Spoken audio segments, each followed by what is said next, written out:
बड'लेण्ड इंखं टेलिभिजननि स्टुडिअ'आव हांख्रायना लाबोदों बड'लेण्डनि मावफुं सोद्रोमा मौसुर बसुमतारी। मौसुर बसुमतारी बिथाङा फरायसा समनिफ्राय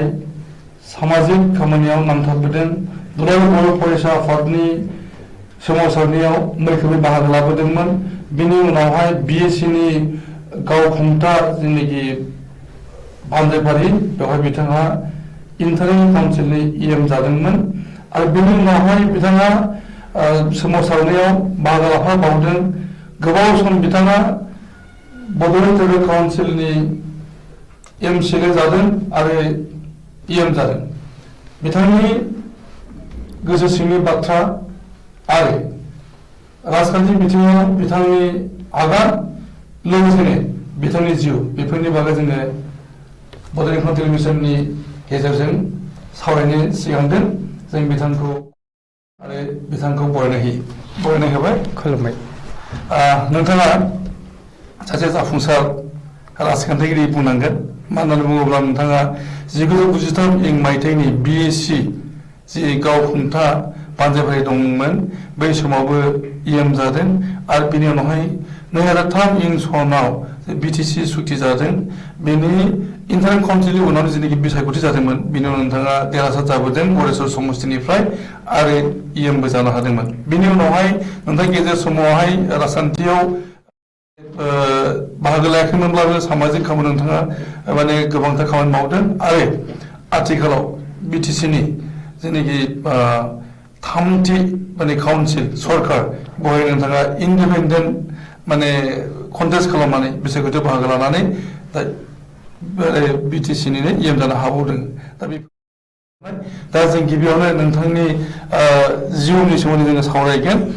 नोंथांनि उन्दै समनि जिउनि बाथ्रा, फरायसा समनि बाथ्रा आरो कलेज लाइफ लोगोसे पलिटिकेल केरियार बेजों लोगोसेनो नोंथांनि जिउ फालांगियारि बिथिं। दा नोंथाङा बुंदो नोंथांनि उन्दै समनि जिउ जारिमिन। उन्दै समाथ' बिराद माने स्ट्रागलनि थांदों। बे समाव बिराद गोरिब न'खरनिफ्राय फैनाय जोङो। देवलखुसि ओनसोला बे समाव ओरैनो सामाजिक भाबेथ' एसे माने रेपुटेड एरिया, माने भारतबर्षनि उदांस्रि सोमावसारनायनि दैदेनगिरिफोर बर'निफ्राय देवलखुसिनिफ्राय जोंनिफ्राय दंजेनोमोन। सम्बल पाठक, गज्रा बर' बिदि मानसिफोर जोंनिफ्राय देवलखुसिनिफ्राय बर'नि गेजेरनिफ्राय जोंनि ओनसोला एसे गोरों ओनसोल बादिमोन आरोखि बे समावबो। खिन्थु जोंनि न'खरा बिराद गोरिब न'खरमोन। बिराद खस्थ' मस्थ' जोङो लेखाखौ फरायदों। अबसे जोङो मेट्रिकआव फार्स्ट डिभिजनखौ खुनु मथे मोनस्लाबाखिसै, खिन्थु हाई स्कुल लायोबा माने फार्स्ट बय सेकेन्ड बय जाफिननो मोनाखैमोन आरोखि क्लासाव। रल नाम्बार 1 जानानै थांबाय थादों क्लास 5 to 10। आरो बे समनि एलपि स्कुलफ्राथ' बिराद गाज्रिखा, माने बिराद खम इनफ्रास्ट्राक्चार, माने खिरखि गैया, दरजा गैया। बे समाव बस्था लानानैसो थांनांगौ स्कुलाव। बिदि स्कुलनिफ्राय फैनानै देवलखुसि हायार सेकेन्डारियाव दानि जोङो आङो 1979 सन 1979 मायथाइयाव क्लास 5 आव हाबहैयो आरो बेनिफ्राय मेट्रिकखौ 1986 आव मेट्रिक होयो। बे समनि खिनावबो आखलखौ मोजां होनना बुंना लानो ना गाज्रि होनना बुंना लानो बिदि आरोखि। माने मोनसे माने माबाफ्राव हाबाफारिफ्राव सामाजिक जिफोर हाबाफारिमोन, बाथौ धोरोम फुजिनायनि दावहा, स्कुल मेगाजिन दिहुननायनि दावहा, बेबादि दावहा स्कुलनि जुजिनायफ्राव जोङो माने मेइन लिड देवलखुसि हायार सेकेन्डारियाव लाजेनबोदों आरोखि। माने बे प्रथम स्कुलाव बाथौ माबानाय सरासतिखौ फुजिया जोङो बाथौ फुजिनोसै बिदि माने जिफोरा माने हाबाफारि बे समाव जाजेननाय बे हाबाफारिफोरखौ जोङो माने बाव दैदेनगिरि हिसाबै लानांदों। आसाम आन्दलननि उनाव माने जोंनि जायगाफ्राव आसुनि बिराद प्रभाब गोग्लैदोंमोन। जोंनि स्कुल मेगाजिनाव खेबसे बिदि माने जोङो मेगाजिन ज्ञानोदय होननाय मेगाजिनाव माने आसुनि फ्लेगखौ माने जेखौ बेथुफा दोनो बेखौ मोखां बिलाइ बिखुं बेखौ एखेबारे बोरै आसुनि माबाखौ होखो फिरफिलाखौ जोंनि स्कुलनि माबायाव बिदि माने माबानानै दावराव दावसि गुबुन हारिनि मानसिमोन औ माने दावराव दावसि खालामनानै स्कुल मेगाजिन बिसिजोबनाय थांबाय। बेनिफ्राय माने स्कुलनिफ्रायनो होखारजानोसैमोन आरोखि बे समाव बिसार जाबाय स्कुलाव माबाय। अबयसे फोरोंगिरिफ्रा बिराद अनोमोनबोखाय अनेक कनसिडारेसन होनानै एसे भुल जाबायबा जाबाय। स्कुल लाइफ बेयो हाइ स्कुल लाइफनि खोथासै आरोखि। दा बिदिनोसै उन्दैयाथ' बिराद माने गोरिब बिराद स्ट्रागोलनि गेजेरजों फैनांदों। माने बे खोथाफोरखौ गोसोखांबा दाबो बिराद रोमै रोमै बोरैबा मोनो आरो आंनि गामिनि माने सानजानि फोथार बाव माने खाथि आघोननि माने माइ दुब्लियाव एन्जरा लांनाय माइ जावनो थाङो जोङो माने बिदि माने माबा आरोखि दुर्गा फुजा नायनो गस्ला बायनो बे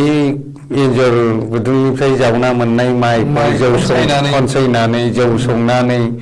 जौ संहोनानै आब'मोनखौ माने बेखौ फानना गस्ला बायनायनि माने प्रस्तुति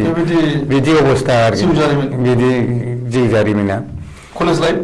कलेज लाइफआ 86नि उनाव रङिया कलेजाव हाबहैयो। बावबो बिदिनो माने हाबहैनानै बावबो बाथौ फुजा गायसननांगौ माने स्कलारशिपनि थाखाय दावहा होनांगौ माने बर' स्टुडेन्टनि बाव प्रथम माने इलेक्सन माने डिबिटिं सेक्रेटारिनि इलेक्सनखौ बर' फरायसा आफादनि रङिया कलेज इउनिटनि जानानै बाव इलेक्सन गेलेजेननाय थांदों आरोखि 1987 बावबो बिराद दावहा बावबो जबरदस्त बाथौ माबाखौ जोङो गायसननानै फैदों। बाथौ फुजाखौ बावथ' फुजा रङियायावथ' बाथौ रङिया कलेज बादियाव बाथौ फुजा गायसननाया बावबो बिराद हार्डशिप थांदों माने खालामहोआ। सरस्वती फुजायाव बाथौ फुजा सरस्वतीनि सोलायै बाथौ फुजा बर' स्टुडेन्ट खिना लोगो नांना बिदिखौ बावबो माने खालामजेननाय थांदों जोंनो खालामदों। बेनिफ्राय अनेक स्ट्रागोल बावबो माने खेरानिफोरजों बुलायहैनांगौ माबानांगौ इलेक्सन गेलेबाय उनाव इलेक्सनाव जेनदों जोङो बर' स्टुडेन्ट खम गोजान गोजाननिफ्राय नागिरहैनांगौ मानांगौ भटआनो फैया माने गामि गामि घग्रापार नलबारि तामुलपुर बेफोर जायगानिफ्राय अर्गेनाइज खालामनानै लायनांगौ बिदि आरोखि। थेवबो माने हायार सेकेन्डारिखौ 88आव रङिया कलेजनिफ्राय पास खालामो। बेनिफ्राय 88 बाथ' आरो सिटुवेसना गाज्रिसै सोमावसारनाय जाबाय। जोङो 88आव एखेबारे लं मार्च खालामबाय जोङो माने रङिया टु रौता बर'नि सोमावसारनायाव बाहागो लानो। रौता कनफारेन्सनि उननि बाथ्रा रौता कनफारेन्सआथ' 86आव खिन्थु 88आव माने 88नि मार्चआवथ' माबा 2 मार्चआवथ' माबा थांखांबाय गुवाहाटियाव प्रथम जिथु रेलि बेनिफ्राय जोङो 88निफ्रायसो जोंनाव आन्दलननि माबाया एसे नांहैदों आरोखि। हायार सेकेन्डारिखौ बारग'खांनानैनो बारग'हां बे समनिफ्राय जोङो माने आन्दलनाव बारसोमदों आरोखि बर'नि सोमावसारनायाव आरो प्रथम सोमावसारनायनि माने जगदाना रौता एखेबारे आइटेनजार बर' बाजार मोननायनि सिगाङाव आइटेनजार मोनो आइटेनजारा बे समनि उपेन्द्रनाथ ब्रह्म बड'फानि आफादगिरिनि समाव जाय गाहाय नेहाथारिमोन दुलाराय बर' फरायसा खौसे आफादनि रबिराम ब्रह्मनि गामि आइटेनजारा बे गामियाव थांनानै जों प्रथम आन्दलनाव जगदान जाहैदों 88आव बर'नि बेनिफ्राय स्टार्ट जाबाय सोमावसारनायाव बाहागो लाबाय थाबाय सोमावसारनाया जाबाय थाबाय 1989 1990 बे मायथाइया खोब क्रिटिकेल बहुत क्रिटिकेल थांदों बिसेसके माने 88 नि लास्टआव बासबारि कनफारेन्सआव उननिफ्राय माने जरदारसै आरोखि आन्दलनाव आङो बे समाव हाब्रुबारि रामफलनि कालादानि न'आव जोङो बे समाव बायरा बासबारि कनफारेन्सनिफ्राय 1 मास बाव थाबोखादों आङो माने गालादानि न'आव माने गसाइनि बै खनकेसर दानि हाइ स्कुल ओमफ्राय गालादा स्टार्टसै आरोखि बिराद सिरियास टाइम स्टार्ट जादों 1990 मायथाइयाव उपेन्द्र ब्रह्मआ 1 मे खालि थैबाय रुंसारि जाबाय 1991 बिसायख'थि जाबाय आसाम एसेमब्लियाव नोंथांनि बेवहाय रल दङ रङियानिफ्राय सासे बिजाथिखौ नोंथांमोना दैखांदोंमोन बेखौ दा बुंदो धरनिधर बर' दा बिथाङा BTC आवनो सेक्रेटारि खामानियाव दंफैयो बाव मावबाय एसिस जाबाय बिथांखौ जोङो दैखांदोंमोन साथानि एकदम बे समाव जों माबा लादों सिमबोला साथा मोनदोंमोन आमब्रेला जरदार नांदोंमोन लेक्सार टेक्सारखौथ' बिराद मोजां होनाय बायदि मोनदोंमोन मानसिफोरबो जायो मिथिङाव खिन्थु जोंनि रङिया समस्तियाव बर' अर्गेनाइजेसननिफ्राय MLA देरहाहरनांगौआ माने गोब्राब आरोखि हारसा मानसिफोर मुसलमानफोर अनेक थाबाय आरो बे समाव सोमावसारनाय थाबाय रायजो बिनायनि थाबाय बाव जों देरहायाखिसै खोब खम भट मोननानै जेनदों आरोखि दा बे बिसायख'थि जेनाखि नोंथांमोना गेलेनो थांबाय 1991 मायथाइनि खोथा बै समाव AGP सरकारा दंमोन AGP सरकार दंमोन बे समाव थानेस्वर बर'आ मन्थ्रिमोन सोलोंथाइ मन्थ्रिमोन दा बिथाङा सासे बर' केन्डिडेटखामोन नोंथांमोना मानो सासे बर' दैखांबावखो दा बे समाव दुलाराय बर' फरायसा खौसे आफादनि मोनसे माने डिसिसनमोन जे जोङो इन्डिपेन्डेन्टनिबाबो माने इलेक्सनखौ गेलेनानै जोंथ' सोमावसारनायावथ' बिराद सोमावसारबाय बिराद खस्थ' जाबाय रायजो राजा खिन्थु दिल्ली दिसपुराव जोंना जुदि पार्लियामेन्टारि सिस्टेमावबो बुंग्रा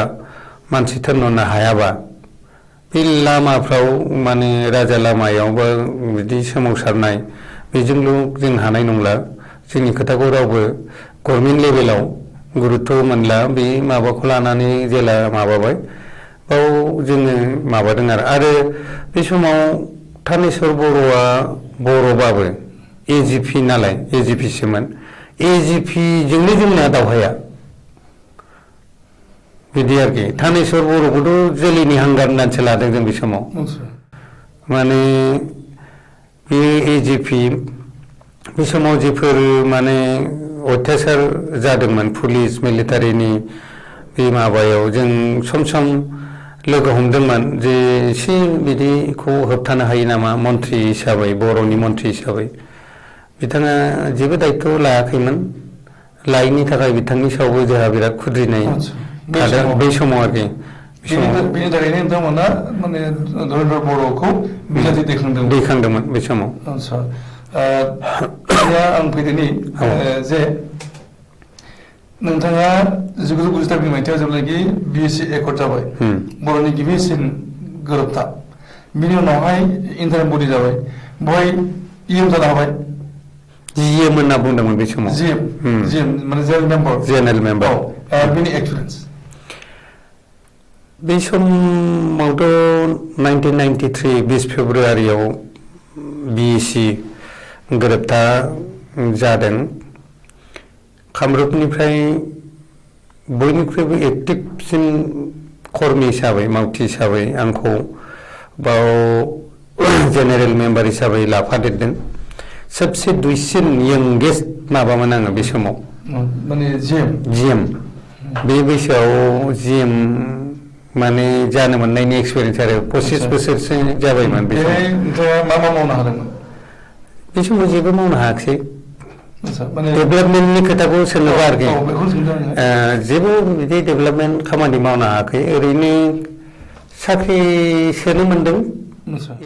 एमइआव मास्टारफोर सोनायनि स्कप मोनसे मोनदोंमोन बेनि बादै दस्रा लामा सामा दालां बा बिदि माने माबाखै मानो होनबा आं बारा गोबाव थानो मोनाखै बिराद सिरियास माने माबा आरोखि सानजानिफ्राय आंनो माने बेनि बे समनि सानसुमा दा प्रेमसिं ब्रह्म बिथांमोनजों बिराद क्लससिन मावथि हिसाबै बिसोरनिथ' क्लेसिं स्टार्ट जादों थाबनो 6 मास हार्डलि थानो मोननाया माने सानसुमा दा 6 मासनि उनावनो माने गारबायानो माबाखौ रिजाइन होबाय बिएसिनि सिटखौ बेनिफ्राय प्रेमसिं ब्रह्म फैबाय प्रेमदा बिदि सिटुवेसनाव सानैजोंबो बिराद क्लसमोन अबसे आङो प्रेमसिं ब्रह्मजों क्लससिनमोन सानसुमा दानिफ्राय बे समाव आरोखि बेनिफ्राय बिदिथ' जाबाय सानसुमा दा रिजाइन होबाय उनाव प्रेमदा फैबाय कंग्रेसनि साल जाबाय साल सोलिबाय माने कंग्रेसजों प्रेमदा एसे क्लस माबायाव थांबाय बेखौ पिकआप खालामबाय हितेश्वर शइकियानि बे माबायाव सरकाराव आं सानसे बिराद माबा जादों नांलायफ्लांदों आरोखि प्रेमसिं ब्रह्मजों एकदम शिबनि रुमाव गाव बे समाव शिब जाफैबायमोन आरो माने जोंथ' बिएसिजों थाद'नाय नङा बेजों माबानाय नङा आरो बे खोथाखौ नोंनो जों बायराव काउन्सिलनि बायराव बिएसिनि अफिसनि बायरावथ' जों रायज्लायजेनहांबायानोमोन जे बेजोंथ' जानाय नङा बिएसिजोंथ' जाखानाय नङा माने सोमावसारफिननांगोन सोमावसारफिनोबा बेबादि सुबुं सोमावसारनायखौ लांबाय थानो ना लांबाय थाया बिदि खोथा सानजेनदों आरोखि मानो होनबा गासै रायजो राजायानो सोमावसारनायाव बाहागो लाबाय थानो गोनां जायोबा लेखा फरा आबाद मावनाय गासिबो दिगाव माने बिराद हेम्पार जागोन माने ओंखायनो सोमावसारनायखौ सोलायनोसै नामा बेबायदि बुंदोंमोन नोंथाङा बिदि सावरायजेनखांखाबायमोन जोङो बे खोथाखौ लानानैनो माने प्रेमसिं ब्रह्मखौ बे समाव प्रेमदाखौ हमनाय जादोंमोन नों मानो बाव शिब जाफैनांगौ सानसुमा दानो थाथोंना नोंथ' डेपुटि शिबखा आरो जों जिहेतु सोमावसारफिननांगोन सोमावसारनायनि लामाया आलादा जानायनि एसे जों रायज्लायगासिनो बिदि समाव नोंनोथ' दायथ'आव थानांगोन बादि जों माबाखौ नुहुरो आरो नों शिब जाफैबा बोरै नों मोननै माबाखौ लिड लानो हानो नों बाव शिब जाफैयोबाथ' नों सोमावसारनायखौ जों जुदि खम समनि गेजेराव खम बोसोरनि गेजेराव जों लिड लाफिनोबा सिंजों मावनो गोनां जाबायानो दा बिदियावनो बिराद जाखावदों आरोखि नों आंखौ हानाय नङा सानो मायो रोङा मायो ना आंखौ बिराद हमबाय नों बोरै हानांगौ हानाय नङाना प्रेमदा नों आंखौथ' रोङा होननानै लाथारो नोङो ओरै जाबाय फ्रेन्डआ आंखौ आदसा सार्च खालामो उल्था उल्था नों आंखौ जेबो रोङा होननानै सानो नामा बेनिफ्रायनो नोंथाङा जिउखौ मोनाखिसै आंखौ आरो 6 मासो थानो मोनदों बोसोरसेनि उनाव द्रप जाबाय आङो द्रप खालामबाय नोंथाङा प्रेमसिनि समावबो जिउम जानो मोनबावदोंमोन 6 माससो बिदि आচ্ছা बे जाहैबाय माने पलिटिक केरियाराव नोंथांनि आगान होजेननाय बिनि उनावहाय गोबाव सोमावसारबाय खनसु नार्जारिया फैबाय पार्टियाव माबायाव रुलिंआव फैबाय बिथाङा एजिपि फैबाय बे समाव बुजाफोरा जानानैहाय फैबाय आरो बे समाव जोबोद क्रिटिकेल बर'फोरनि बिराद बेवहाय बे समावहाय माने एनडिपि आरो बिएलटिनि माने दावहा जाबाय दा बे समाव नोंथाङा माबोरै समखौ बाबायनो आङो डेम'क्रेटिकेलि आरो बर' सोमावसारारि जिखिनि जोंनि रायजोफोर दं आरो पार्टिकुलारलि सेंग्राफोर बिसोरनि गेजेराव जाहाथे दाङाबाजि जाया गावथारलायनाय बुथारलायनाय जेरै स्टार्ट जादोंमोन बे समाव बेखौ बिराद माने माबादोंमोन आङो माने जाहाथे जाया हमथानो नाजादोंमोन बे पार्टिकुलारलि जोंनि जायगायाव बेनि थाखाय आङो एनडिएफबिनि बे समावथ' एनडिएफबि सेंग्राफोरखौ नुनांगौआ बिराद गिलु बालु बाथ्रा आङो जोंनि खाथिनि खातपारा होननाय मोनसे गामियाव खेबसे लोगो मोनदों बिसोरखौ बे समावनो एनडिएफबि माने डेन्जार बे समाव ओरै बिएलटि ओंखारबाय नुबानो गावलायलायनो नागिरो बिदि माने ओरैबायदि आनफर्चुनेट ओमफ्राय एनडिएफबियाथ' सिगां बिएलटिनि अनेक 1996आव लांहिननि एबसुनि कनफारेन्सआव बिएसिखौ डिनाउन्स खालामखांनायनि उनावसो बिएलटिनि जोनोम 96आनो आरो सानसेथ' हठात आंनाव बिएलटिफोर बेंफैबाय दानि गथ'फोर आरो बुंनो बोरैबा मोनो गणेश दानि इएमबि गैयामोन बिनदमोन मामोन आंनि लोगो हरखाब सेक्रेटारि जेनेरेल जानानै जे बिएलटिनि थैदों जे एकदम आंनि क्लास फ्रेन्ड थैस'आव थांस'नो औ बेनो फैबाय आंथ' बेखौ मा बिएलटि जाबाय होनना मिथियाखै माने वाकि टकि लानानै फैदों सिथ्लायाव जिरायबाय उनावसो आन्दाज खालामदों माने न'खौ बेंजोब्बाय ओमफ्राय सिलाय गोनां गोजा सेंग्राफ्रा ओमफ्राय आं सोंबाय नों मा माबायाव फैदों मा सिस्टेमाव हरखाबखौ नों मा दायो मा मानसिया उनाव खिथाबाय आंखौ बे सार्च खालामदों नोङो बे समावनो दे हरखाबनि मोनसे खोथा दिनै बुंनाय जानोसै बेथ' उग्रपन्थी जानानै फैदों ओमफ्राय उल्था आंखौ बे सार्च खालामदों जे नोङो बे सशस्त्र संग्राम हाथियार दैनाय बेजों जाजोबगोन बा बेजों जायो होननानै नों सानो नामा होनना आं एसे सारप्राइज जादों आंथ' साना बे लामाखौथ' बिदिजों जि जाजोबगोन बे लामाया जि मोजां लामा आं बिदिखौ माने साना लाइक खालामा नों मानो आंखौ सोंदों बेयो माबाखौसो मोजां नुवाखै आं दा नोंसो मादो माबा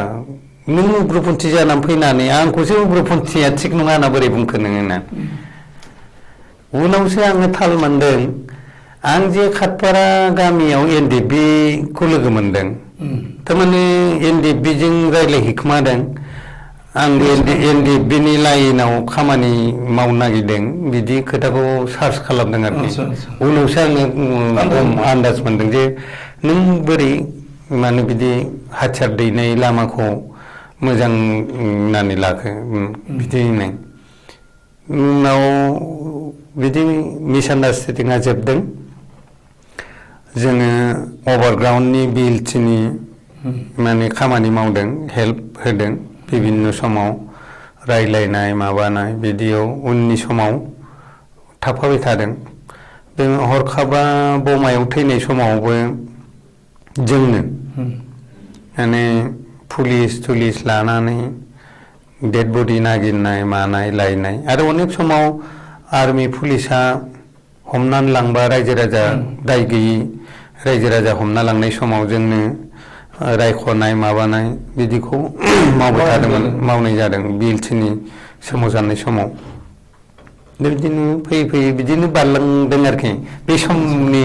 बे माबाखिनिया बाथ्राया आदसा बेनिफ्राय बुंनो थाङोब्ला नोंथांनि जिनिखि जायगा देवलकुसि बे जायगाया नोंथाङा दहाय बुंखाबाय बे जायगाया माने जोबोद मुंदांखा गामि बे गामिया आरो बे गामियाव नोंथाङा जोनोम जादों बे गामियावनो गोबां खेब पलिटिकेल माने माखासे डिसकासनफोरबो जाबाय थादोंमोन होनना मिथिनाय जादों जेरैहाय पिडिएफनि बे जथुम्मा जादोंमोन नायबा दुलाराय बर' फरायसाफोरनिबो जथुम्माफोर जायोमोन गोबां माने गावसिनि संगठनिक माने अर्गानाइजेसनेल मेटारफोरखौ सावरायनाय जायोमोन मिटिं जादों दा होमबा नोंथाङा बोरैहाय बे इस्युखौ टेकल खालामनो हादोंमोन जे बेवहाय दुलाराय बर' फरायसा आफादनि आरो बेराफारसे बर' थुनलाइ आफादनि बेफोर गासै बाथौनिबो फार्स्ट कनभेनसना माने जथुमफ्रा एबा सानलाय हनाय सावरायनायफ्रा जाबाय थायोमोन दा नोंथाङा होमबा माबोरैहाय बेफोरखौ टेकल खालामनो हायोमोन बोरै डिल खालामोमोन जोङो माबानिफ्रायनो स्कुल लायोबाथ' स्कुल लायोमोनसै बेनिफ्राय स्टार्ट कलेज लायोबाबो बिदिनो स्टार्ट सामाजिक खामानि सामाजिक सिन्ता आरो एक्टिभिटिजोंनो माने स्टार्ट जानाय बादि जिउआनो आरो बेनि थाखाय जायगानि फिसा फिसौ नांलाय खमलायनि बिसार बुदलाय बुसिनि बिसारफ्रावबो जोंनो थांनानै बे समाव माने बिसारखौ सिफायना हैनाय माबानाय बिदि खामानिखौ जोङो मावबोबाय थायोमोन आरो जोङो मोनसे खोथाखौबो एसे बुंफादेरनांगोन माने जोङो 1982नि सिगांनि जों जेला 7, 8, 9 माने 80, 84, 85 बे बोसोरथाम बोसोरब्रैसोआव जों जेला 8, 9 सोआव फरायोमोन बे समाव नुदों जोंनाव माने कमिउनिस्ट आन्दलननि दैदेनगिरिफोरबो बिराद माने फैयोमोन आरो नक्सालबाद माने CPI-ML बिदि CPMबो दंमोन CPI-MLबो दंबावोमोन जोंनाव माने नक्सालबारिनिफ्राय भास्कर नन्दीमोन फैयोमोन जोंनि गामियाव फैबाय थायोमोन जोंनावबो फैयोमोन ओमफ्राय जोंनि देरसिन बिदा देरसिननि जिखिनि मेट दङमोन लोगोफोर बिसोरो CPI-MLमोन आर्मखा CPI-ML बे समनि आर्मखाया दानि आर्मखा नङामोन टार्मिनेसना माने आर्मखा माने United reservation movement council of Assam बिदि होनोमोन आर्मखाया बिदिमोन आरोखि ओमफ्राय जोंबो ओरैनो हरखाबजों आमजों माने आर्मखानि मोनथाम मोनब्रैसो धुबुरिसिम पदयात्रा बा माबा बिदियाव थांनो मोनदों फार्स्ट क'क्राझारखौ आङो आर्मखानि प्रग्रामावसो नुफैदों आदसा मोनसे खोथा थालांदों जे नोंथाङा गिबियाव बुङाखै बै NDP-खौ जों नोंथाङा लोगो हमनो थांदोंमोन मोनसे गामिनि खोथा बुंदोंमोन मा जाहोनाव नोंथाङा लोगो हमामोन दा बे समाव NDP-नि गथ'फोर बाव फैबाय थायो फैजेनदों आरोखि जोंबो बिराद हल्ड खालामखांबायमोन बे जायगाखौ एबसुनि समाव बे जायगायाव बे गामियावनो जों बांसिन थायोमोन बे समाव आन्दलना जोब्बाय 1993 20 फेब्रुवारि थांबाय आङो GM जाहैबाय बेनि उनाव बिबाना गेप जाबाय एबसु नंला आङो एबसुनि अनेक जिल्लानि माबा एबसुखौथ' जोंनि सोमावसारनायनि एबसुखौ जोंनो लोगो मोनोबा आं बेखौनो बुंनो थांदोंमोन दा जि जाबाय आरो दिनै जि जाफैदों जों जिहेतु दंखायोमोन CPI-ML बा नक्साल सिस्टेम बे माबाव बे समाव जों क्लासाव बे खोथाखौ बुजिबाय थादोंमोन जे आर्म स्ट्रागल सशस्त्र संग्राम बेनि फिथाइया मोजां जानाय नङा बारा आं मोनसे समाव फैयै फैयै गथै पृथिबि सारा पृथिबियाव बुहुमावनो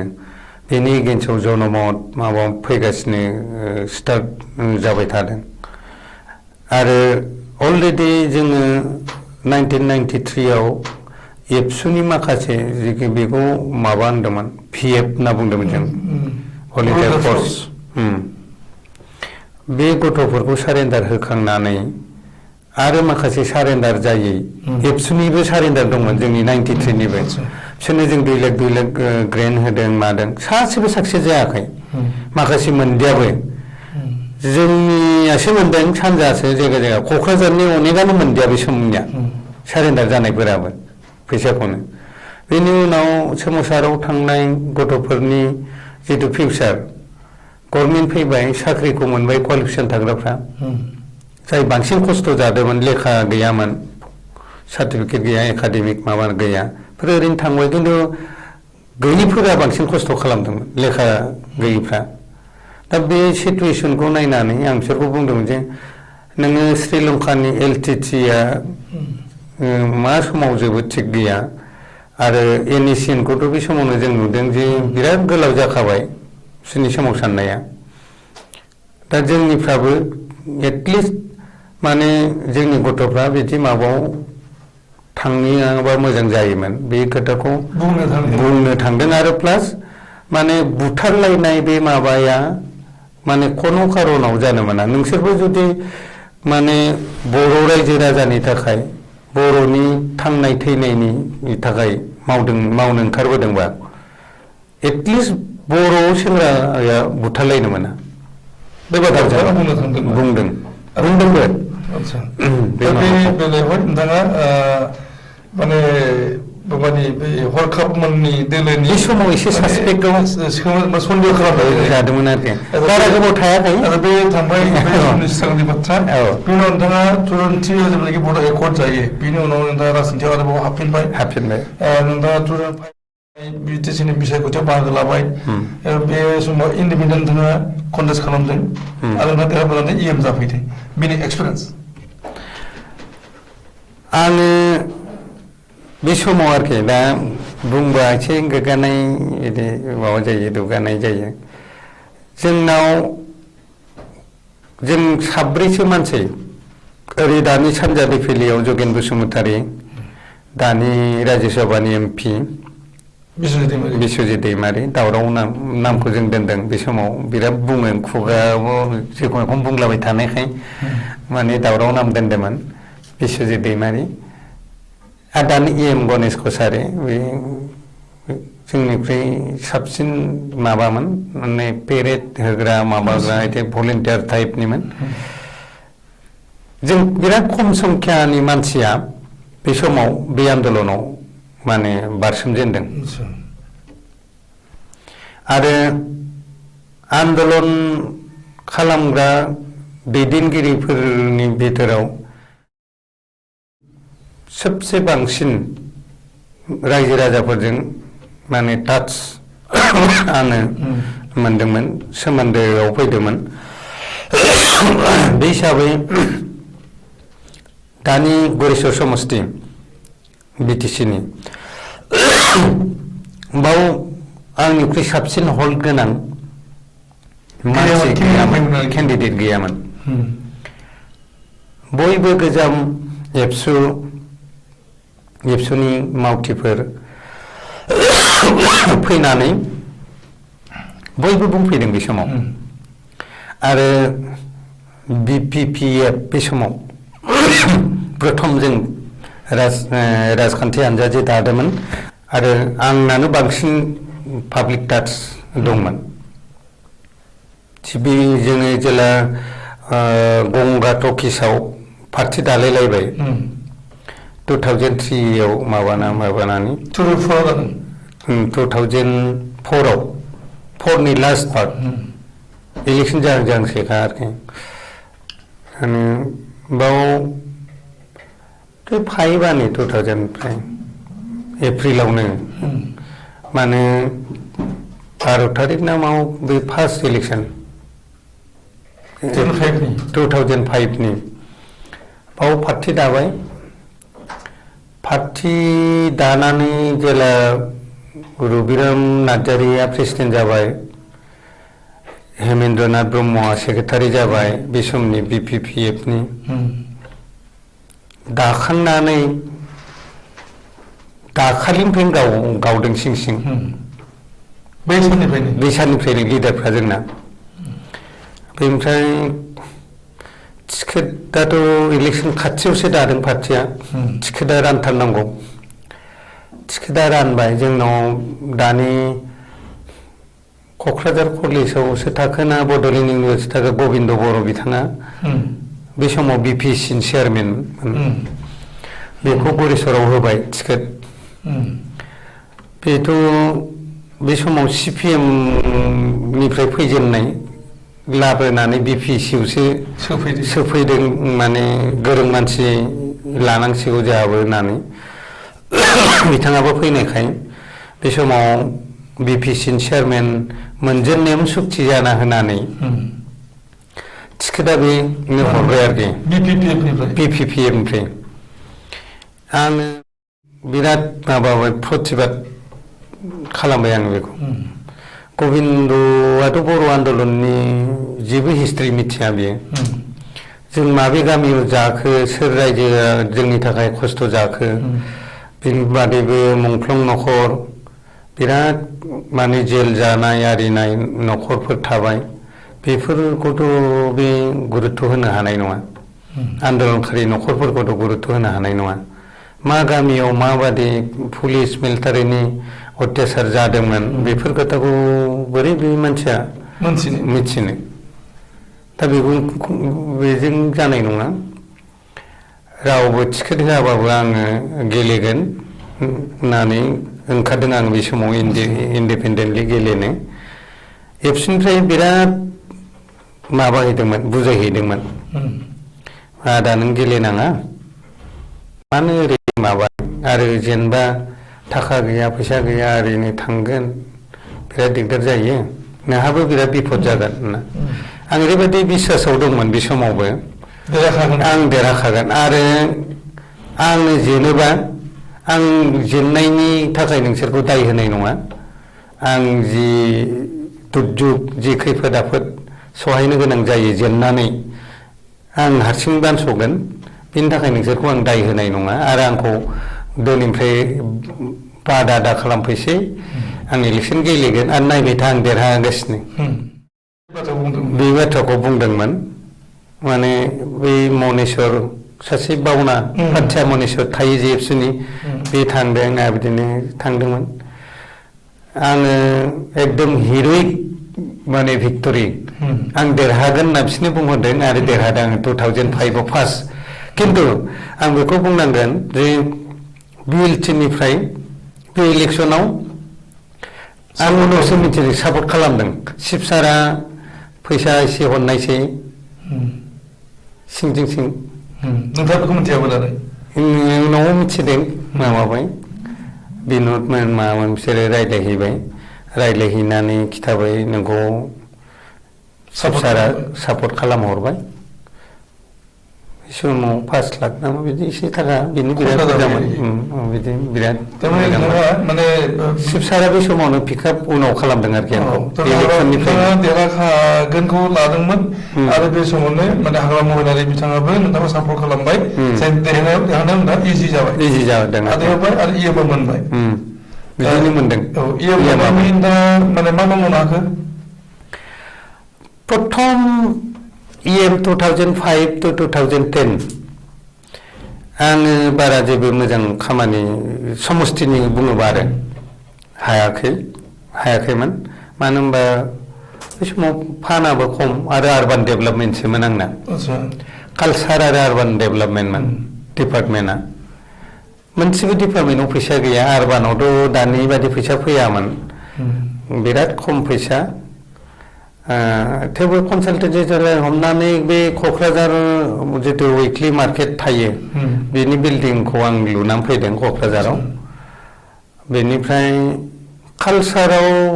मावना मोजां मोनसिनदोंमोन आं बे समाव कालचारेल डिपार्टमेन्टआव आरो कालचारेल डिपार्टमेन्टआव बे समाव माने डकुमेन्टारि खौसेथिनि आयना बेफोरखौ बानायनानै मानसिफोरनि गेजेराव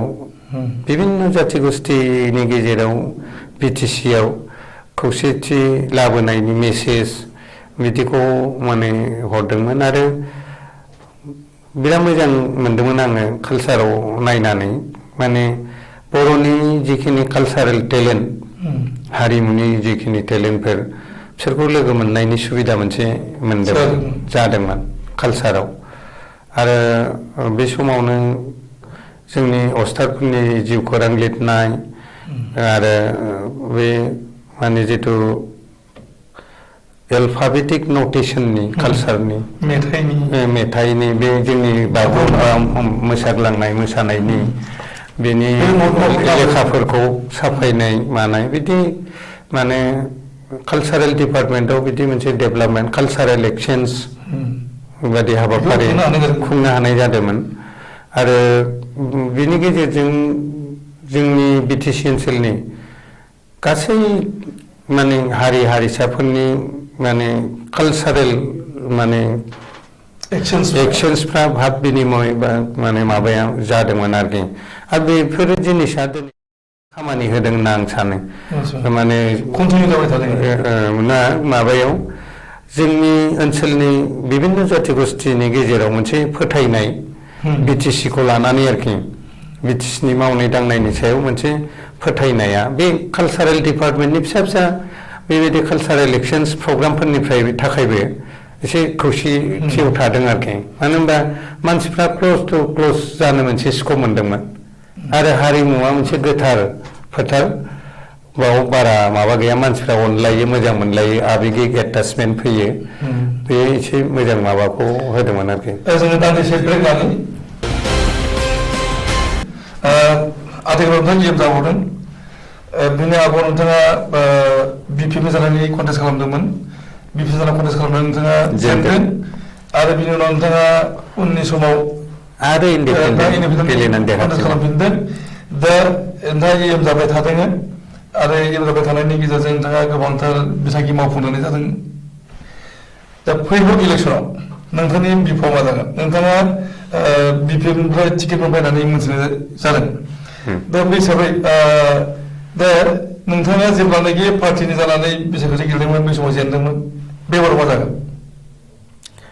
बेबाराव गरेस्वराव पार्टिनिफ्राय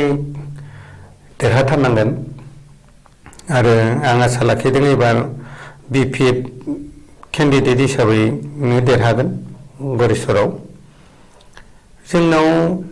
दाहालागै माने सक्तिशालि केन्डिडेट ओंखारथ'वाखै होननानै आङो सानो मानो होनबा सासे इन्डिपेन्डेन्ट केन्डिडेट सुरेन बर' होननाय ओंखारदों थिखादार बिथाङा माने बोसोरसेसो सिगांनिफ्रायनो बिथाङा ओंखारनानै जोंखौ रायलागासिनो फिल्डआव खिन्थु बिथांनि खुनु मोनसे सामाजिक एक्टिभिटि गैफेरा आरोखि खुनु आफादाव बर'नि एबसुआवनो जा फिल्डथियावनो जा साहित्य सभायावनो जा बाथौनियावनो जा खुनु बर'नि आफादाव बिबान लाना मावबोफेराखै बिथाङा सामाजिक रिलेसन गैया थिखादार फैसा दंसै बेखौ लानानैनो सोरनि थुखोनायाव बिदि केन्डिडेट जाना ओंखारखो आरो ओंखारजेननायनिफ्राय बिपिएफनि आंजों थाफानाय दैदेनगिरिफोरखौ रायो आरो मोनफ्रोमबो मिथिङाव आंनि एगेन्स्टआव माने राइट बाथ्रा बुङो आरो डाइरेक्ट एटाक खालामगासिनो बेक्तिगत जिउनि बाथ्राफोरबो अनेक बुंदों जेखौ मानबता लाखिनानै बुंनाङामोन बेफोरबायदि खोथाबो बिथाङा बिराद बुंदों आरो आङो बिथांखौ जाम्बा साइसनि जानाय बायदि मोनो आरोखि बिदिखौ बुंनाङा राजनितियाव जों ओरैबायदि नुदों हिमन्त बिश्व शर्माया मदिखौ रायखांना बिजेपियाव थांनांदों गुजरातनि दैनि पाइपआव मुसलमाननि थैसो बोहैयो होनलायनाय बुंनानै हिमन्त बिश्व शर्माया लाजिया फांजिया दिनै बिजेपियाव थांनानै मावहैनांदों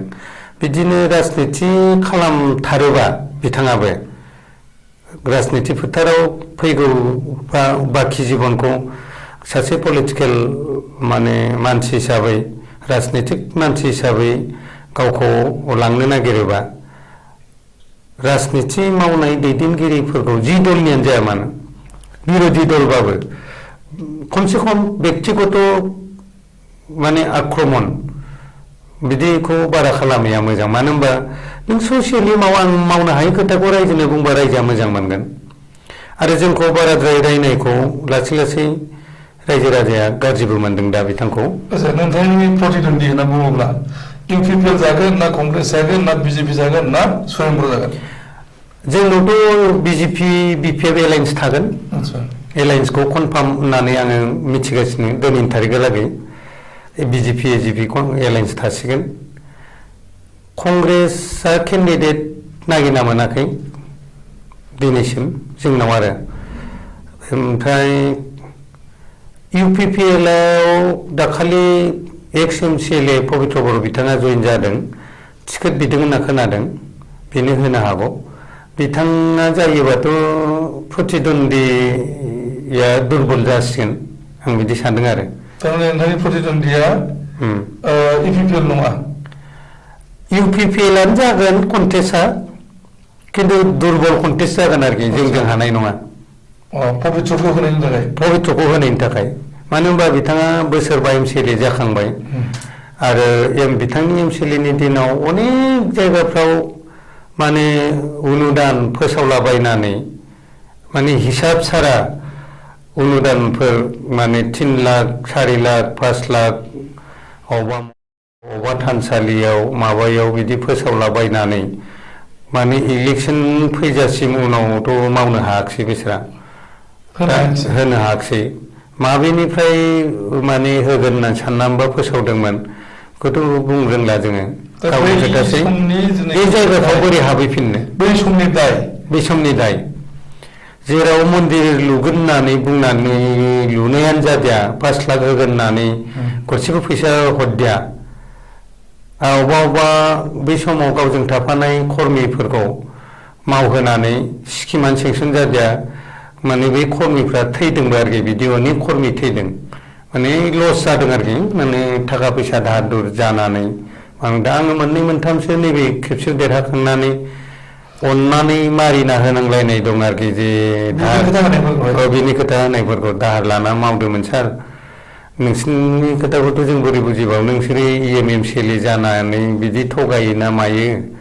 खिन्थु जोंथ' थैथारबाय जों बायदि गोरिब मानसिया बोरै आखाइनिफ्राय 1 लाख 1.5 लाख ओंखायनो आङो सानदों आरो बेथ' सक्तिशालि नङा बेयो नोंथाङा बुंनो नागिरदों पबित्र बर'आ सक्तिशालि नङा नाथाय बिथांनि पार्टिया जुदि सक्तिशालिब्ला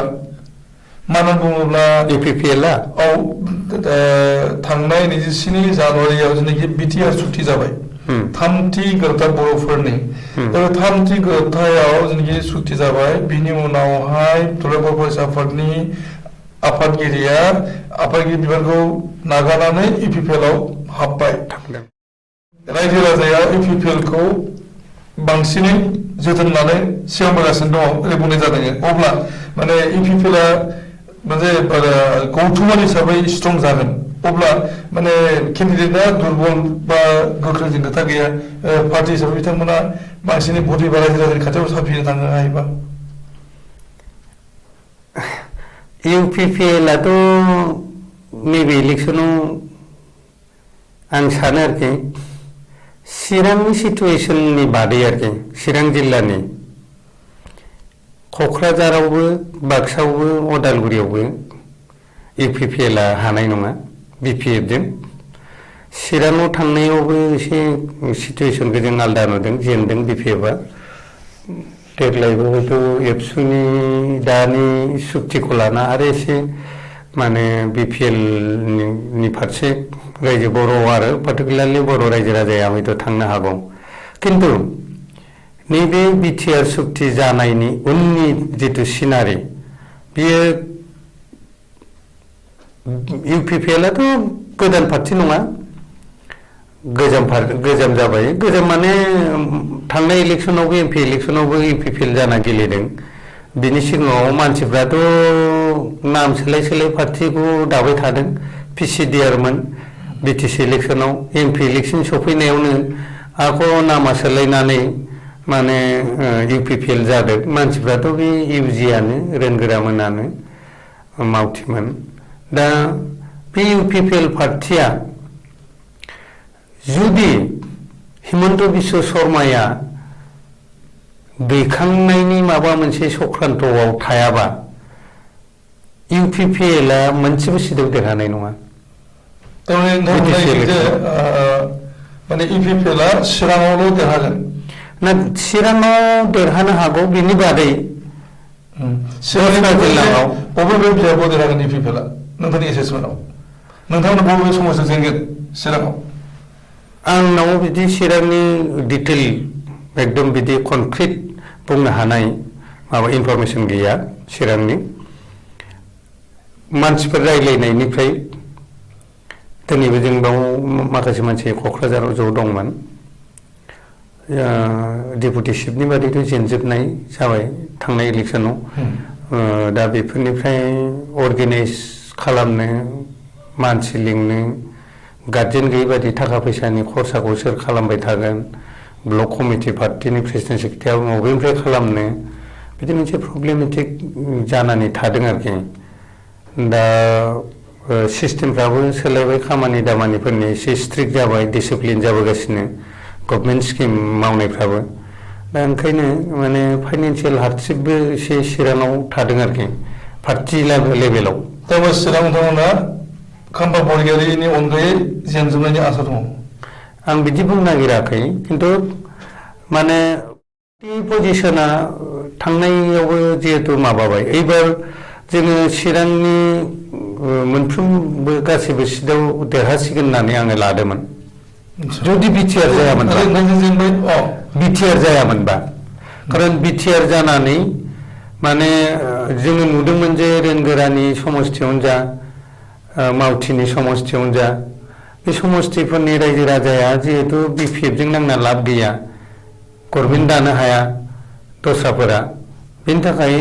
BPF आव फैफिनजोबनायनि, BPF निसो VCDC चेयारमेन मोनबाय, TCLCC नि मोनबाय, आरो खामानि दामानियाबो MCLA नङाबाबो BPF नि लिडारफ्रासो मावफिनजोबनो हाबाय। बिदिखौ नुनानै फैफिनदोंमोन आरोखि, BPF नि फारसे फैगासिनो दंमोन ट्रेन्डआ। खिन्थु नैबे सुक्तिनिखौ दा माबानाय लोगो लोगो माने एबसुनि फिल्डआ बा UPPL नि माबाया मानसिफोरनि फोथायनाया माने जिहेतु थांनायावबो देरहादों, एबार गभर्नमेन्टआनो हयथ' जाथारसिगोन बे सुक्तिनि दारै होननानै मोनसे चिराङाव माबा फैनायखौ नुनो मोनदों आरोखि। जे दुलाराय बर' फरायसा आफादनि आगुनि आफादगिरि प्रमद बर'आ UPPL आव हाबबाय। दा नोंथाङा बुंदों पबित्र बर'आ UPPL आव हाबफैनाय हिसाबै बिनो टिकेटखौ होनो हागौ, नाथाय प्रमद बर'आनो नोंथांनि बिहाबाव नोंथांजों कन्टेस्ट खालामबाय, अब्ला नोंथांनि अबस्थाया मा जागोन? आंथ' लिंहरगासिनो मस्ट वेलकाम, आंनाव फैयोबा फैथों आंनि समस्थियाव। नोंथाङा हगारगोन बिथांनो? हगारा, हगारनायनि खोथा गैया। नोंथांजों वेलकाम खालामदों? गिलि फैथों, जों नांगोन, बोरै देरहायो जों नायगोन। दा बेहाथ' गोबां पपुलारिटि दं। गैया, प्रमद बर'आ पपुलारिटि गैया, आरो नटआव एबसुनि प्रेसिडेन्ट होनबा जोङो दाथ' बे एबसु थानाबो एबसुखौ पलिटिकेलाइज खालामदों, दा पलिटिकेल पार्टियाव हाबबाय। आङो नैबेखौसो बुंगोन दायो प्रमद बर'नि सोमोन्दै, बेनि पपुलारिटियाथ' एकदम माने मेकिं पपुलारिटि बियो सोमावसा एबसुनि माबायाबो। आरो प्रमद बर'खौ अनेकआ मिथिया, जों जेसां मिथिगौ। मानो होनबा बे समाव मोगथां दा होनना बिदि फैनानै माने लिडार मोननाय बियो। जों कामरुप जिल्ला एबसुनि फार्स्ट आंनो माने थानानै बेखौ स्पिकार होदोंमोन।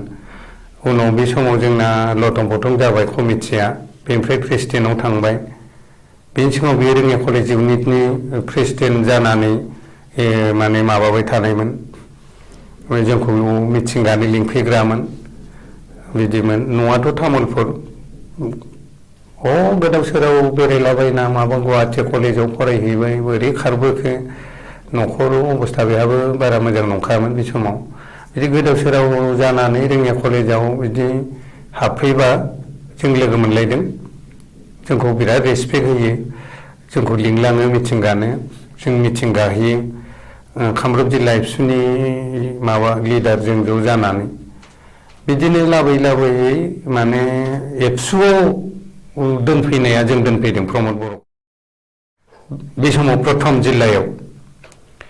बेनि उनावबो बे कलेजाव माबानाय समावनो थानाय समावनो बिराद दुर्जुग थांदों बेहा माने तामुलपुराव थानायाव बे समावथ' बिएलटि एबसु बिराद माबा एनडिएफबि बिराद सैलाया माने एनडिएफबिनि दालाल होननानै बोरैबा इनफरमेसन हरबाय माने रोनिया कलेज इउनिट एबसुनि जाना दुधनि एबसु कनफारेन्सआव थांदोंमोन बियो बे समाव बिएलटिआव हमना बुथारनोसैमोन खुनु मथे आंखौ नुफ्लाङामोनबा मोगथां दाखौ बावनो जोबो बे समाव बियो प्रमदा आं बासायनानै लाबोनांदों बेखौ दा बिदि फैयै फैयै माने बे मानसिनि जिथु एम्बिसन फाग्ला एम्बिसन एखेबारे लबानो बारा प्रमदना आरो जै लिडार जानो मोनबाय जोंखौ उनथिं नायहरफिनाखै बियो मोगथां दा बावआव थाबोखो सोर अबाव थाबोखो उनथिं नायनो सम गैला आरोखि ना रेसपेक्ट ना माबा माने खुनु खोथा गैला ओरैबादि गावखौ मिथिनाय गोरों जाबाय ना बियो लाबाय उनाव मा मिथिनोबालाय बेलाय लेखाया बेसेबां फरायखो माबेसिम थांनानै रोंखो बेलाय एसे रोंनायखौनो गोरों देखायनो हानाय बेनाव मोनसे गुन दं आं बेखौ मानिदों आरोखि बे लेभेलाव आं प्रमदखौ मानिदों रोंनायाथ' हले उनि स्कलार बेलाय स्कलारथ' नङा बिएससि साइन्स फरायदोंमोन बिएससि एकदम सिम्पल बिएससि अबाव गोदाव सोराव माने गारबोयै खुनु मथे रोङियाव कमप्लिसन खालामफैदों बेनिफ्रायथ' माला संबिधानखौ फरायनोबो टाइमबो मोनाखै आं नुदों बेखौ लिडाराथ' फारि फारि डेभेलप जाबाय प्रमोसन मोनलांबाय थाबाय लिडाराबो थाबनो आरो बे समाव हयथ' क'क्राझारनि दैदेनगिरिफ्रा सानदोंमोन जे दाथ' बिटिसि जाबाय एबसुनिथ' बारा खामानि गैला बे सानजारि टाइम पास हिसाबै जाथ'थोंसै दे मानसिबो गैया ना होनायाव बोरैबा स्कपखौ मोनलांनायसै दानि लेभेलसिम आफादगिरियाव नङाबाथ' क'क्राझारा एबसुनि आफादगिरिखौ दस्रा जिल्लायाव फटके हरा आंनि एक्सपिरियेन्सखौ होनदों आंगे बिदियावनो बेनि लागाबो फेभार खालामनाय बादि खिन्थु आङो नैबे इंखं स्टुडिअनिफ्राय दिनै प्रमदनि पपुलारिटि होननायाव आं मोनसे बिराद दुखु मोननायखौ फोरमायनो नागिरदों आरोखि बर' जाथिखौ फाननानै दाखालि 27 जानुवारियाव फैदों बियो आरो दायो बुंनोबो हाला बुंबा बर' दैदेनगिरिफोरनाव नाङो दा नांथावथाव जाबाय नांजानाय जाबाय माने बर' दैदेनगिरिफोरा सुक्ति खालामनानै फैनानै ओरैबादि बिदि दिनै जेरै गाज्रि राजनितिक माने फाखाव हिमन्त बिश्वकर्मा बा बिजेपिनि राजनिति माने अक्ट'पासाव फानब्रै जानाय बिदि सिचुवेसन थांनाय बिसि सुक्तियावबो जाबावाखै बिटिसिआथ' बिराद इन्डिपेन्डेन्ट बिराद शक्तिशालिमोन फैनानै हाग्रामा पार्टि दादों माबादों गावनि गेजेराव गावनाया उनाव आलदा खोथा खिन्थुथ' दिनै ओरैबादि गाज्रि सिचुवेसन माने बिजेपि जाजोबाबानो उफाय गैया दा बिजेपिखौ सापर्ट होजोबानो उफाय गैया मा इउपिपिएलनि अस्तित्व थानो बिपिएफनि अस्तित्वखौ फोजोबनायनि सख्रान्त जाबाय मोनब्रै गाहाम एनडिएफबिनि ग्रुपआ दिनै गोदाव सोराव खालामफैबाय एकर्ड इमप्लिमेन्टेसन खालामनांगौबा फैनाय 2021नि इलेक्सनाव बिजेपि गभर्नमेन्ट दानायाव बयबो हेल्प होनांगोन हय बिजेपि जानांगोन नङाबा बिजेपिखौ सापर्ट होनांगोन दस्रा एंगोलाव दस्रा जायगायाव दा बाव इउपिपिएल बिपिएफ एबसु एनडिएफबि माने एकदम माने बिजेपिनि राजनितिनि माने फाखाव ओरैबादि गाज्रि अबस्थायाव माने थांबाय एकर्ड इमप्लिमेन्टेसननि थाखायनो माने फैनाय दिनफोराव माने बिजेपिनि पलिटिक्सखौ सापर्ट होबाय थानांगोन जेरै लाङो हिमन्तआ सोरखौबा बोख्लायनाय सोरखौबा जोख्लायनाय बोखांनाय जोख्लायनाय जेरै खालामो बेखौ सैजो खालामबाय थादों मा सुक्ति बियो बेथ' जेबो आं जायाखै सोंदों जे नोंथांनाव प्रमद बर'आ नोंथांनि समस्थियाव कन्टेस्ट खालामबाय नोंथांनि अबस्था मा जागोन जाया जोंखौ फेजेननो हाया जोंनाव अना बर'फोरा एबसु एनडिएफबि होनबा भट होनाय नङा जोंनाव अना बर'आ 23,000 बर' भट दङ बर'आ सौखाया मोनथाम मोनब्रै जाखागोन ओंखाम संग्राया गावस्राखानाय सुरेन इन्डिपेन्डेन्ट UPPL नि केन्डिडेट BPF नि केन्डिडेट आरो जोंनि BPF नि बर' जिखिनि वार्कार बे वार्कारा जोंहा बिराद इनटेक बिराद शक्तिशालि आं हिसाबैबो शक्तिशालि आंखौ गाननानै थाङै अनेक कर्मिता दंखायो जों EM खौ गारा EM नि राजनितिसिम दं नांगौबा BPF गारगोन ओंखायनोथ' इन्डिपेन्डेन्टआवबो देरहाबोयो आङो नोंथाङा दा फैगौ इलेक्सनाव मा जबान होनायनि गेजेरजों भटारफोरनाव रायजो राजानाव भट बिगोन इन्टेन्सिभलि आङो आंनि समस्थियाव आखाइनिफ्रायबो MCLED फान्डनि गेजेरजों आङो बाथौसालियाव अनुदान होदों खाम जथा सेरजा हरदों माइक हरदों बाथौसालिफोराव नाम न' लुदों आं हारसाफोरनि जेराव कोनो थांनाय दिननि गभर्नमेन्टफोरा नाम न'आव फैसा होफेरा बेफोर नाम न'खौ आङो फैसा हरदों लुदों हारसाफोराबो राजबंसियानो जा सरनियानो जा जोंजों दं मुसलमाननि मस्जिदावबो मुसलमानफ्राथ' कंग्रेसनो होबोनाय भटआ जोंनि जायगायाव गोलाव सम कंग्रेसजों थाबोनाय मुसलमानफोरा कोनो दिन मस्जिदाव स्किम मोनफेराखैमोन जों होदों जों आंना मोनसे माबा दंमोन फुथिमारिनि मोनसे दालां शिबखौ बेखेवहोनाय माने 2009 आवनो बेखेवनाय जादोंमोन गायसननाय जादोंमोन 2010 आवथ' जेनदों आं 9 आव दलङा स्टार्ट जाखांनानैनो जेनबाय आङो बोसोरबा गेप थांबाय बे दालां मोनसे आद्रा दोङो खिन्थु दा आङो शिबजों रायज्लायनानै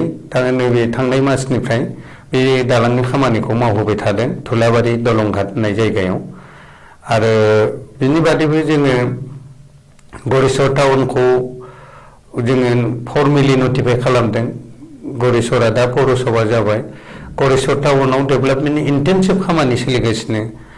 माने टाउन हल बिभा भवन बिदि माबाफोर लुगासिनो जोङो गलिनि लामाफोर ड्रेनेजफोर स्ट्रीट लाइट हाइमास लाइट मोनसे फुल प्लेजेड टाउनशिप जानो थांगासिनो गरेस्वरा जों बेफोरखौ मावनो हादों आरो दहायनो बुंबाय जों गामि गामि बेफोरखौ मावदों खालि माने MGNरेगानि खामानिया जोंनि गरेस्वर ब्लकआव मोजां जायाखै बेनि थाखाय एसे कर्मिफोरानाव माने खस्थ' जादों सोलिनो मावनो एंगेज जानो बेनि बादै माने गैया रायजो राजा जोंखौ पार्टिखौ जोंनि मावनायखौ गरेस्वराव दाबो बिराद मोजां मोनदों खालि कर्मिफ्रा एसे जायगा जायगा खुद्रिनाय मानो बेदों खामानि गैया माने माबा मोना जेबो मोनाखिसै पार्टियाव थानानै माना बिदि एसे एनै थादों बिनि बादै माने जोङो फिल्डनिफ्राय रायजो राजानिफ्राय बिराद मोजां सापर्ट जोंनि समस्थियाव दं नोंथाङा राजनितियाव आगान होनानै जाफुंसार राजनितिगिरि जानो हादों आरो नोंथाङा गोबांथार बिथांखि मावफुंनोबो हादों नोंथाङानो बुंबाय आरो फैगौ बिसायख'थियाव देरहागोन बे खोथाखौ बुंबाय दा जों सावरायनो नोंथांनि सामाजिक जिउ नोंथाङा नोंथांनि न'खरनो मा समाव सम होनो हायो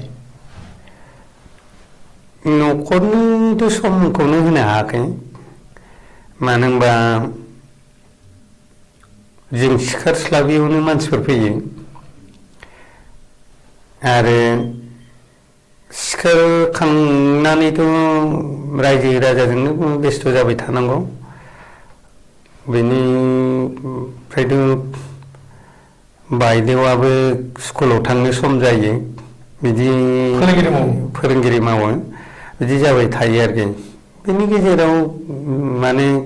दुखु गैलाया माने बेबो बुजियो जे बेहाथ' आरो देवानि जाबाय सम गैखाया बेखौ आरो नागिरनानै बारा लाबबो गैया बिदि मोनसे मोजां आन्डारस्टेन्डिंआव न'खरा सोलिगासिनो गथ' गथायाबो लेखाखौ जोंबो बारा खोब मोजां नंसोखायामोन लेखायाव जोंनि मेरिटआनो गथ'फोरनि बादिबो मोनसे नर्मेल मेरिट माने बिदिनो फरायगासिनो आरोखि जोंनि बर' समाजाव मोनसे बिसावरायनाय जाबाय थादों जे गिदिर गोलावफोरा गावनि गथ' गथायफोरखौहाय माने बर' बिजोङाव फोरोङाखै बे बेलायाव नोंथांनि हाबा हुखा नोंथांनि आंथ' फिसाखौ बर' मिडियामाव फरायहोदों माने देलखुसि हायार सेकेन्डारियावनो होदोंमोन उनाव एसे आखौ माने गथ'आ एसे माबा जानायाव खेलिमेलि जानाय बेखौ बुंला माने लेखा माबायाव फरायनायाव एसे दुरबल बा डिस्टार्ब नुनानै उनाव आङो बरमा बाथौ मिसनाव लाबोनाय जादों आरो बाथौ मिसननिफ्राय मेट्रिकखौ होनानै बिदिनो उननि दिनाव फरायलांदों दा बड'लेण्ड इउनिभार्सिटियाव पलिटिकेल साइन्सआव मास्टार डिग्रि कमप्लिट जागोन बावला आरो मास मोननै मोनथामसो दं मोजाङानो दा जोबनायाव नोंथांखौ मिथिनो मोननाय जादों जे नोंथाङा सासे माने जाफुंसार फालांगिरि बिथिङाव नोंथाङा मा मा रल प्ले खालामदों आं जाफुंसार फालांगिरिथ' जानो हायाखै नङा ओरैनो साहा मोनसे जायगायाव राङापारायाव साहा गायदों अबसे बिराद खस्थ' खालामनानै गायदों आं बेखौ माने बर'फोरनि हाखौबो बे समाव लाखिनाय बायदि जादों नङाबा माने NDFB नागिरनानै आर्मिफोरजों बुजानानै राङापारा बे थेङाबिल होननाय गामिनि बर'फ्रा हा हुखौ दस्राफोरनो होना खारजोबसिगौमोन बे समाव आं बोरैबा ग्रोब 2006आव मोनहैफ्लांनानै जायगानि लोगोफोरजों लन्डनमोन बेजों लोगो नांनानै बाव साहा गायनो थाखाय डिसिसन लानाय जादों आरो आं साहा गायजेननायनि उनाव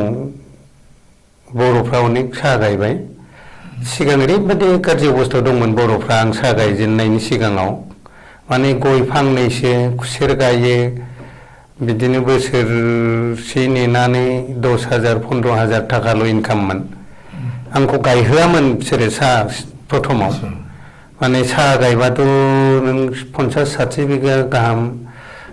हा 70 बिगा 80 बिगा हा जुदि मानसि गैया जायोबा बोरै बर' गामि जाखांनो उनाव बे ओनसोला जाहाथे बर'नि ओनसोल बर'नि गामि जायो ओंखायनो हाखौ बारा बुरजा बिदि साहा गायहोआ बिदि मोनसे डिसिसन दंमोन बर'फोरनि गेजेराव एबसुनाव दंमोन बे जायगानि एबसुनाव आरोखि उनावथ' हा बिगोमाथ' दखलनि बिगोमा हा बिगोमाफ्रा बिराद फाइनेन्सियेल हार्डशिपआव गोलैबाय हजों अदालगुरियाव खारलांफिननांबाय राङापारा गारनानै दा हाखौ जुदि बर'आबो लाखिनो हाला फैसा गैया बर'फोरनावबो दस्रा मानसिनो फाननो होआ एबसुआ दस्रा बर'फ्रा बिदि बिराद बिपदआव दंमोन उनाव रायलायनायनि गेजेरजों हाखौ साहा गायनो बे समाव पारमिसन मोनदों आरोखि बर'फोरनिफ्राय आरो जै गायजेनबाय आं गायजेननायनिफ्रायसो दा बे ओनसोल आरो आं जेराव साहा गायदों आङो दायो साफ्रोमबो साहा गायग्रा जिखिनि माबा दङ स्मल ग्रवार्स बिसोरो मास मोनसेयाव दा आरामसे 10-20 हाजार थाखा मोनो जेराव बोसोरावसो 10,000 थाखा मोनोमोन गय फिथाइ औवा खुसेर ओरैबायदि गोरान जायगा ना बियो नोंथ' इरिगेसन सिस्टेम गैया गामि एरिया नङा बे जायगाया फरेस्ट हाग्रानिसो हा दखलसो ओरैनो गतिके बेयावथ' खुनु फेसिलिटि गैया दै होनो हाया मेसेङावथ' जेबो लाइ लाफा जेबो गायना जानो हाया दैनि थाखायनो साहा बागाना जायो साया जायो आरोखि दा ओंखायनो साहा गायनायनि उनाव बे जायगानि मानसिफोरनि रांखान्थि अबस्थाया बर'फोरना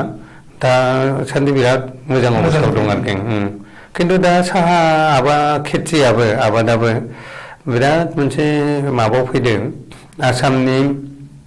जिथु साहा मुंदांखा जिथु साहा बे साहायाव बिराद माबा फैदों दा चेलेन्ज मोनसे फैदों अर्गेनिक आरो इनअर्गेनिक बे सिचुवेसनखौ लानानै बेनि मानिया अर्गेनिक नन अर्गेनिकनि मानिया दा मार्केटआव आरो नेसनेल आरो इन्टारनेसनेल मार्केटआव साहानि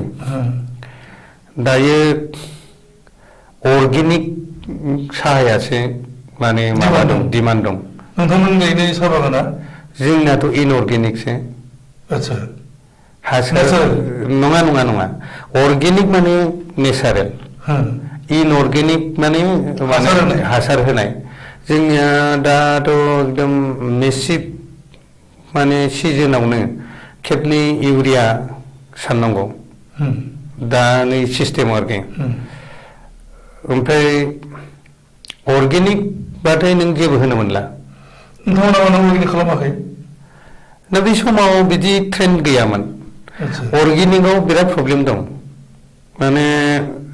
जिफोर हाग्रा जाखाङो बे हाग्राबारि ना जायगाया नों दिंखिया बेलदों साननै सानथामावनो नों बोखारग' हाया रज'यो ग्रौ ग्रौ जायो दा बेनि थाखाय नों उदिसाइड हाग्रा थैनाय मुलि सारनांगौ बे हाग्रा थैनाय मुलि सारोबा खम खरसा मानसि लेबार लगायनानै बोखारनांगौबा हाग्राखौ बारा जायो खरसा बहुत बारा बेनिफिटा खम नों साहा बिलाइ फाननानै जिखिनि फैसा फैयो बे फैसाजों लेबार पेमेन्टखौनो नों मेकआप खालामनो हानाय नङा बिदि आरो जे आखाइजों बोखारनाय हाग्राया थाब जौफिनबाय थायो मुलि होबा मुलि होना थन्थ्र'ना रानलांनायावनो माने सानथाम सानब्रै जों रानहैयो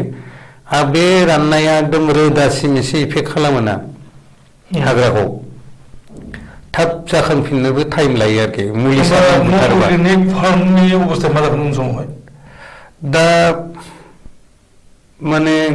मेसिभ डिसिप्लिन मेनटेन खालामनांगोन होनना बुंदों बेनि थाखाय कन्टिनिउ सार्भे एकेडेमाव थांदोंमोन आं खेबसे बागानाव माने बिनि फेक्टरिनिफ्राय ट्रास्टि होनना मोनसे सिस्टेम बानायदों बे सिस्टेमनिफ्राय बिथांमोना दा जाय फेक्टरियाव जोंनि साहा बिलाइफोरखौ बानायगोन मिलिं जागोन बे फेक्टरिफ्रा स्ट्रिक्ट माबा खालामदों माने माबा जिफोर पेस्टिसाइड सारगोन एम्फौ थैनाय मुलि बिलाइनि सायाव बेनि पिरियड आरो प्लाकिं पिरियड बिलाइ खानायनि पिरियडा एकदम बिराद माने केयारफुलि मेनटेन जानांगोन आरो बेखौ जुदि मेनटेन खालामाबा दाना माने ओरैबायदि जादों होनदों जे नेसनेल लेभेलावबो आरो इन्टारनेसनेलावथ' नों इम्पर्ट जानायनि उनाव इण्डियानिफ्राय थांबाय जेनेबा आसामा इण्डिया जानानै थांबाय मोनफ्रोमबो माने माबाखौ माइरं दैरं थांबाबो साहा थांबाबो टेस्ट खालामजोबो लेबरेटरियाव मार्केटाव हगारनायनि सिगां दा नोङो बाव जुदि बोरैबा हासार मोनोबा मेनिउर बा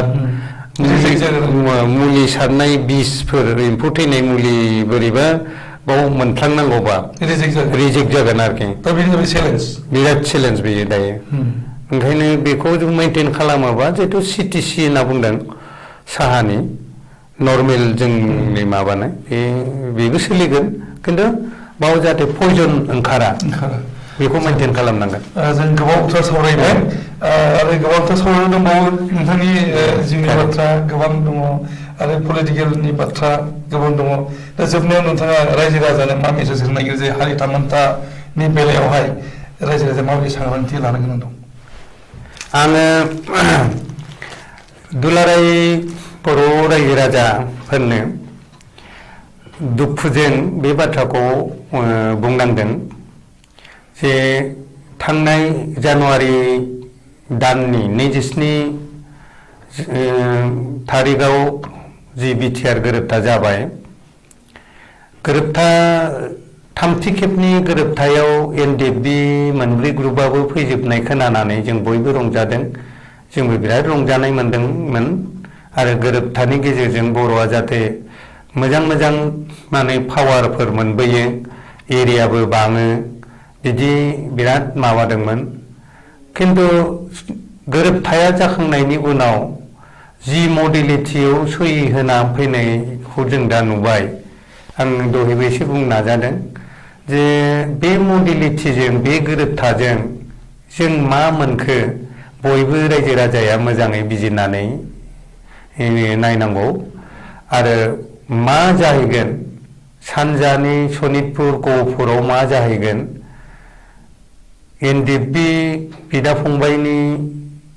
रिहेबिलिटेसन केसखौ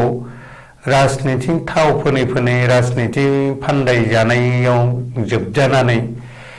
बोरै माने आदाय खालामनायाव बोरै समस्या थागोन आरो मानो बिदि जाखो। दुलाराय बर' फरायसा खौसे आफादा बे गोरोबथाखौ लानानै प्रमद बर' आफादगिरिया क्रेडिट जेरै नागिरगासिनो थादों, बिराद दुखुनांथाव बाथ्रा। रायजोफोर, बर' रायजो राजाखौ बुंदों आङो, बिराद दुखुनांथाव बाथ्रा बियो। मानो होनोबा 33-34 बोसोर एनडिएफबिनि सशस्त्र संग्राम खालामबोनायनि दैदेनगिरिफोरनि जेबो खामानि गैया। एबसुनि आफादगिरि प्रमद बर'निसो क्रेडिटजों बे सुक्तियाव होननानै बुंनाय। दा सुक्तिनि क्रेडिट नङा रायजोफोर, सुक्तियाव बर' हारिखौ फाननानै फैबाय होनना आं सानदों। मानो होनबा बेनि उनाव जोङो रायजो बिला होननाय बाथ्राया बिखा खालामनाय बाथ्रा, आन्दलन खालामला होनना बुंनाय बाथ्राया एबसुआ बिराद माने गाज्रि जादों। मानो होनबा हायोबा एबसुआ सहियाव होनाङामोन। आरो दा सहि होदोंबाबो दुलाराय बर' फरायसा खौसे आफादनि आफादगिरि प्रमद बर' बिथाङा एबसुआवनो थाथ'नानै बे एकर्ड इमप्लिमेन्टेसन खालामनायखौ जानायखौ नेनांगौमोन। मानो होनबा रायजोफोर दाबो बिटिआर जाथ'वाखै, बिटिआर सुक्तिल'सो जादों। मानो होनोबा दा बिटिआर सुक्तियाव होनदों 60टा समस्ति जागोन, गामिया दानख' जानोबो हागौ, हाबनोबो हागौ होनदों। दा गामि हाबनाय दानख'नायाबो जाथ'वाखै, 60टा समस्तियाबो जाथ'वाखै। दा बिदियावनो माने मास मोनसे जास्लाबै एबसुनि स्पेसियेल कनभेनसन खुंनानै